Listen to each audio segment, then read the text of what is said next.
हम गैसेस में specific heat देखते हैं, है ना, मोलर स्पेसिफिक हीट देखते हैं गैसेस में। तो पहले देखते हैं सॉलिड्स में क्या होता था। स्पेसिफिक हीट किसको हम बोलते थे? स्पेसिफिक हीट पर मोल सॉलिड में होती थी कि heat required to change temperature of 1 mole of substance by 1 degree. ठीक है, क्या मतलब निकला? यदि किसी सॉलिड की स्पेसिफिक हीट C है, ठीक है, और यदि n मोल है सॉलिड का, है ना, कोई एक सॉलिड है जिसका n मोल सब्सटेंस हमारे पास में है, ये सॉलिड सब्सटेंस है जो n मोल है, सॉलिड की बात कर रहे हैं, उसका टेम्परेचर यदि डेल्टा T हमको बढ़ाना है, तो 1 मोल का टेम्परेचर बढ़ाने के लिए हमको इतनी हीट की जरूरत पड़ेगी, और n मोल्स का टेम्परेचर बढ़ाने के लिए हमको इतनी हीट की जरूरत पड़ेगी। ठीक है, तो टोटल हीट रिक्वायर्ड कितना हो गया टेम्परेचर बढ़ाने के लिए? n c डेल्टा T, यदि डेल्टा T हमको टेम्परेचर चेंज करना है। ठीक है, अब सॉलिड्स में क्या है, ये प्रोसेस पे डिपेंड नहीं करता है ना। जो हीट जितनी चाहिए होगी सॉलिड पे, पहले प्रेशर सपोज P0 है, ठीक है, तो एक केस में तो हम सॉलिड के ऊपर प्रेशर कॉन्स्टेंटली P0 रखें, तब भी हीट रिक्वायर्ड जो है कितनी आएगी? n c delta T। C जो है वेरी नहीं कर रहा।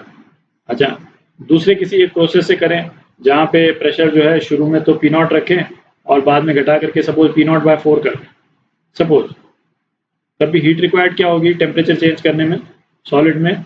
n c डेल्टा T, कोई फर्क नहीं पड़ता। ठीक है, तो सॉलिड की हीट कैपेसिटी जो है वो स्पेसिफिक हीट जो कैपेसिटी है वो प्रोसेस पे डिपेंड नहीं करती, है ना, इंडिपेंडेंट ऑफ प्रोसेस है। गैसेस में ऐसा नहीं है।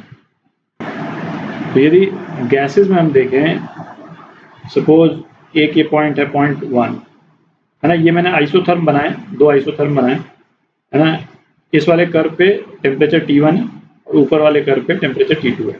ठीक है, और T2 हायर है T1 से। ठीक है, अच्छा सपोज अब इस वाले पॉइंट से .1 इसको बोल देते हैं, हम .2 तक जाते हैं। ठीक है, तो अब स्पेसिफिक हीट क्या होगी? तो हम ये नहीं कह सकते हैं गैस के केस में कि कोई एक पर्टिकुलर स्पेसिफिक हीट होगी इस गैस की। सपोज नाइट्रोजन गैस ले लेते हैं, है ना, तो नाइट्रोजन की स्पेसिफिक हीट CN2 होगी कुछ जो भी है ना, और डेल्टा T हमको टेम्परेचर चेंज करना है, और n मोल गैस है तो हम इतनी हीट हमको लगेगी। ये हम नहीं बोल सकते हैं, क्योंकि क्यों नहीं बोल सकते हैं? क्योंकि ऐसा कोई यूनिक CN2 हमारे पास में नहीं है।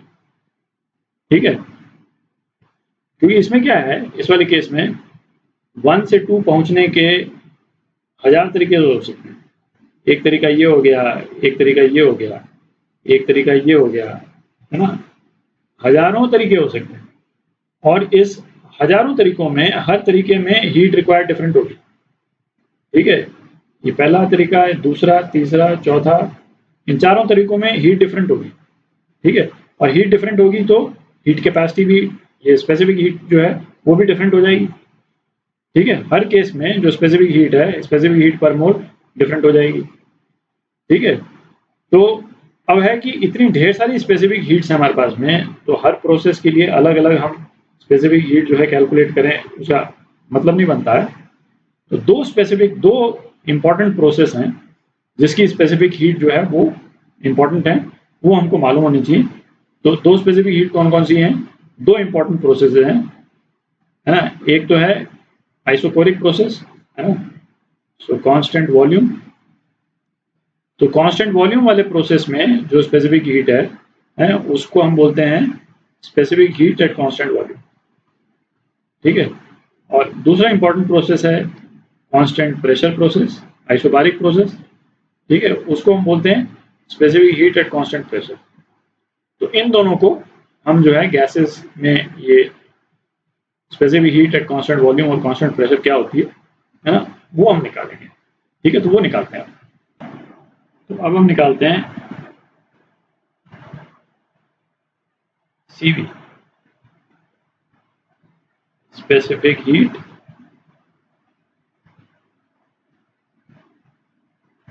पर मोल तो ये मोलर स्पेसिफिक हीट हो गई, स्पेसिफिक हीट पर मोल एट कांस्टेंट वॉल्यूम। ठीक है, तो ये प्रोसेस हम ले लेते हैं।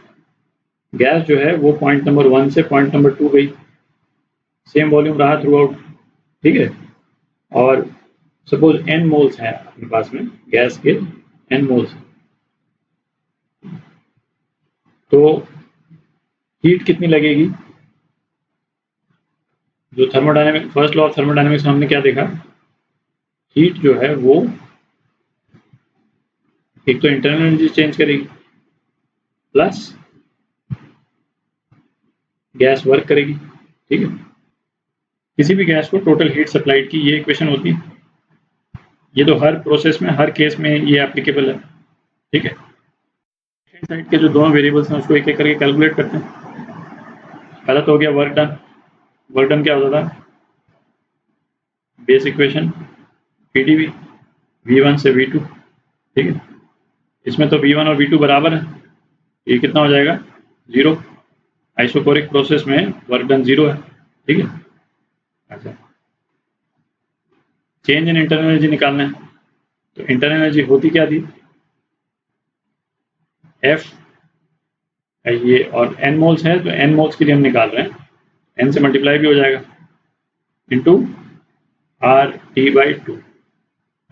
इंटरनल एनर्जी ये होती थी। ठीक है, तो इसमें हम ये भी एक चीज़ और देख रहे हैं कि, और F क्या है, डिग्री ऑफ फ्रीडम है, कि monoatomic gas, diatomic gas, triatomic gas के लिए इंटरनल एनर्जी अलग अलग है। ठीक है, तो इसका मतलब ये हो गया कि जो specific heat at constant volume जो है वो भी हमारी तीनों तरह की गैस के लिए अलग अलग निकल जाएगी। तो हम सबसे पहले मोनोएटॉमिक गैस करते हैं। मोनोएटॉमिक गैस, मोनोएटॉमिक गैस में इंटर डिग्री ऑफ फ्रीडम कितना है, 3। तो ये अपना है, इंटरनल एनर्जी कितनी है, 3/2 nRT। ठीक है, तो यदि टेम्परेचर चेंज डेल्टा टी का हो गया तो डेल्टा यू कितना हो गया इसका, यहाँ से यहाँ जाने के लिए डेल्टा 2 हो गया, डेल्टा यू हो गया 3/2 nR डेल्टा टी। ठीक है, अच्छा, अब क्यू कितना हुआ, हीट जो हमने दी, मोलर स्पेसिफिक हीट कैपेसिटी के टर्म्स में कितने हम लिखेंगे इसको, कांस्टेंट वॉल्यूम प्रोसेस है तो हम लिखेंगे n CV delta T. Heat तो इतनी हुई है ना, और ये स्पेसिफिक हीट तो हमको पता करनी है। और राइट हैंड साइड में क्या निकला हमारा, डेल्टा यू आ गया ये 3/2 nR डेल्टा टी, वर्क कितना आ गया, 0।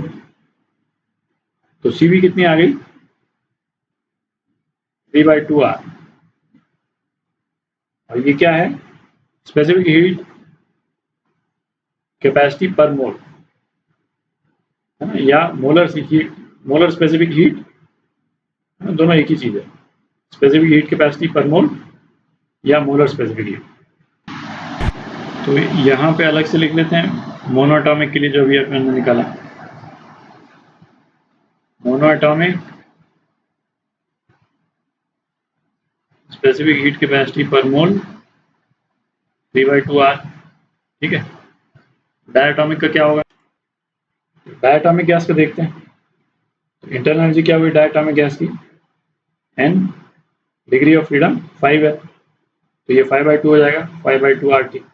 ठीक है, तो डेल्टा यू कितना हो गया, 5/2 nR डेल्टा टी। ठीक है, और हीट जो हमने सप्लाई की वो कितना हुआ, NCV डेल्टा टी। ठीक है, तो इसके केस में CV कितनी हो गई,